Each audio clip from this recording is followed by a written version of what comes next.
Are you intuitive? Are you psychic? Or are you both? I hear this all the time, and my clients often say, I feel that I'm intuitive. I can sense all of the ways I receive information, but am I also psychic? And I have what I feel like is a pretty solid answer on this, and something that I really feel empowered to share with you because it takes some of the guesswork out of it and it helps you understand the fundamental belief that I believe that we are, and it's about tuning in and that we're already psychic and we're already receiving information. We just don't know that we're doing it. And we just don't know how. And I make this claim not lightly. This is after years and years of studying, of practicing, and of working with clients around the globe. And I will tell you this firsthand that so many of these insights that we receive about others is, in fact, psychic information. And it's just not categorized that way or understood that way based on the way we've been taught about how we're supposed to receive information. So let me break down what intuition is and what psychic information is, and then how I believe they interplay together so that you can get some clarity on how this shows up for you in your life. Intuition, at its core, is a living language with the universe. It is all of the information that's being received through you. It is being so sovereign in your experience, in your nervous system and body wisdom, and the way the universe shares information with you that you know without a shadow of a doubt that you've received this information and that it is trustworthy and true for you. We have categorized intuition, as far as what we know, into main Clair senses, although I believe the range of these senses is them always working together and intermixing, and not these distinct, neat, tidy explanations or boxes. There's not like one ends and one begins. There is overlap, and it's also much wider. But for the sake of the topic on am I intuitive, am I psychic, or am I both? This will help you understand what you are experiencing and why. So, with intuition, it is, like I said, a living language with the universe. It is receiving information from our wisdom, our inherent wisdom, our body wisdom, from our guides, our spirit team, from angels, from ancestors that are here for our highest and best good, anything that we would call on with loved ones. So, if we're actively asking a loved one for information, we might intuitively understand or know this information. And it's also from the general interconnectedness of all things and the interplay of that, where there are things that we've come to know and understand, and we don't know why, but we have proof, usually in retrospect, that this thing occurred and happened and was real and true for us. Intuition is it's something that's inherent within us. It is born within you. It's not something you have to learn per se. You'll see little kids do this really well. They will be intuitively tapped in and they won't second guess it until they're taught to. So what I believe happens is that we are intuitive beings and we are born this way, and we are open and expanding until about the ages of 6 to 7/8.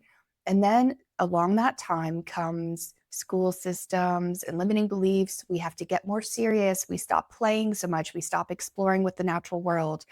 And we are taught to trust our mind, our intellect over our other expansive senses.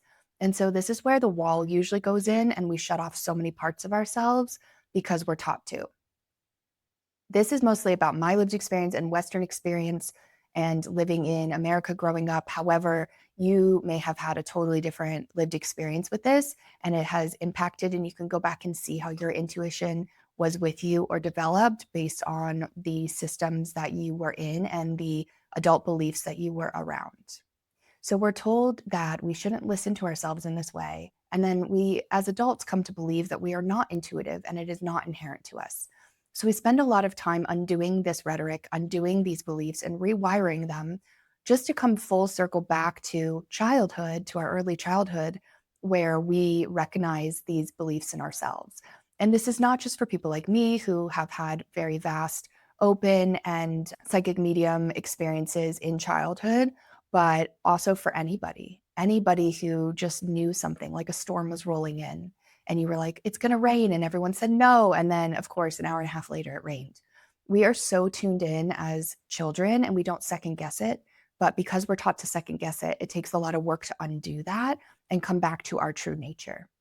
This is part of our communication system. It is wired into us. It is a way of receiving information, and it is really beautiful, and it's ever changing and flowing. There is not a this is one size fits all. It's very different for everybody how they receive information and is really based on their lived human experience and also their soul energy and like what they came here to do and what they want to experience and why. Some people feel and have developed stronger intuition. So I would have considered myself an incredibly intuitive person. However, I had done everything I could to numb that or turn that off because it wasn't comfortable because I was taught not to trust it. And then I had to go back and do the work of building self trust and learning to trust it. So it could be where I've come to understand it now, which is this ever flowing language, this information that is flowing like a river to us. And it's just about our noticing, our intuitive noticing. And then we can understand, oh, that information is coming to life through me. I am bringing it to the surface. I am helping it become a reality in the world. This, again, is available to everybody. The psychic information also received through the similar Clair senses and our expansive senses with the universe, and truly, honestly, is just the other end of the intuitive spectrum. So intuition is about you-ition, if you want to put it that way. It's intuition, it's about you. It's information that affects your lived experience, your decisions, things that you do in the world. I've oftentimes gotten that feeling to not go through a yellow light.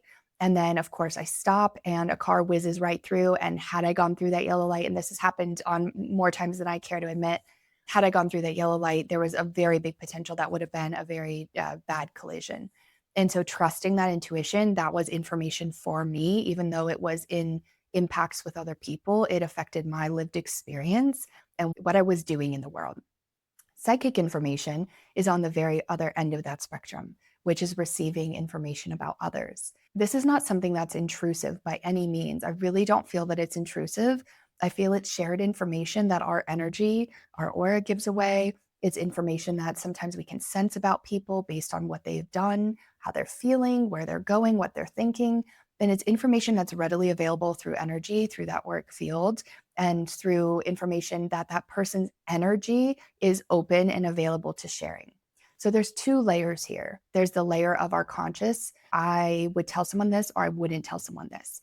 And then there's this subconscious energetic layer of this is what I'm projecting out into the world. Oftentimes we're not very aware of that layer. But if you think about it, when you go into a room full of people, let's say you're going to an event of some sort, and you go into a room full of people, do you immediately notice who you're magnetized to? Do you immediately notice who feels safe to go up and talk to?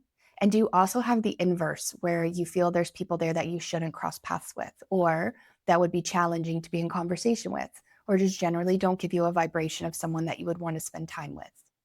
It might be so swift and so subconscious that you're not even realizing all of that information is being processed by you. And of course, people process it on different layers and different levels. In my experience, we all process this information on some degree, but through learning and trust and growth, we can develop our psychic senses to be more expansive and to be really, really powerful, more than we've ever realized is possible.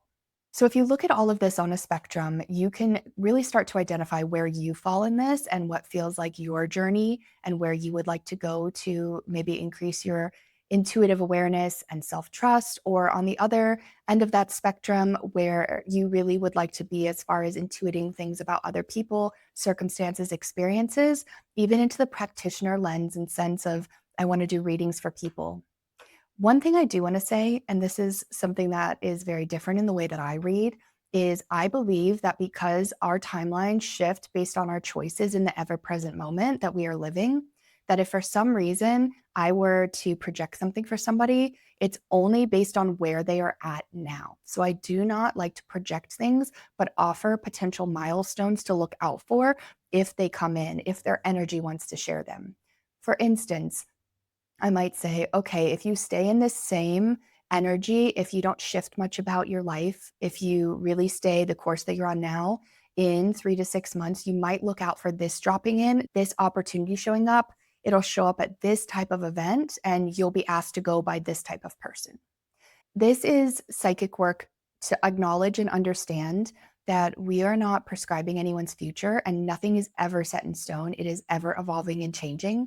But when working with your spirit team and the universe, there are milestones and things that can be really helpful and information to look out for If it does occur, that helps you understand that it was always available to you, this opportunity was flowing to you, or there was this dynamic of energetic interplay that was really important in the way that it was going to show up for your life and in support of you and absolutely your highest good.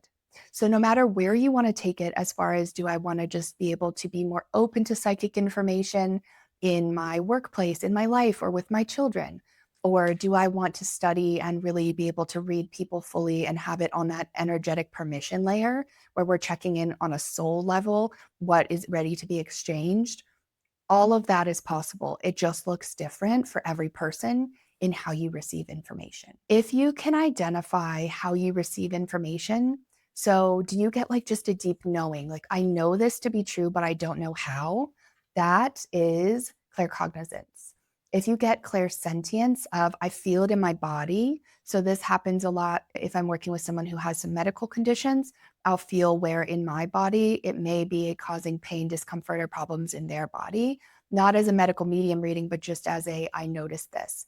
It also happens in Reiki as well when you're doing hands on work with people and energy work of feeling things in your body temporarily as you're working on different areas of their body. That's when clairsentience is activated of I feel this. It can be emotions, it can be feeling of like a wave through the body, physical in different areas. It can also just be any of the way we feel things, tingles on the skin, taps, or any of that. So that's the clairsentience, the clear feeling. The clairvoyance is the clear seeing. So this can be seeing visions, seeing colors, seeing shapes, seeing memories, seeing anything in the mind's eye where it gives you clear seeing.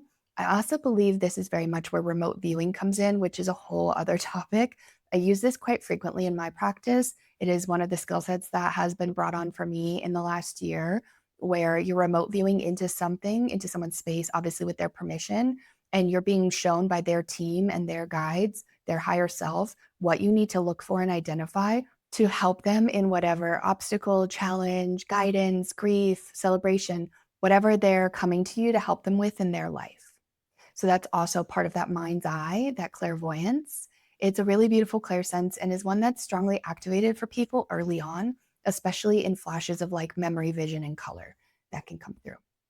And then we have clear audience. This is the clear hearing. This can happen both inside and outside the ear. So some people, especially later on, hear things from the outside, a single word, sometimes sentences in the voices of their loved ones. That is one thing. The other thing around the inside is the hearing from within, almost like your internal dialogue, but in a different voice is how I would describe it.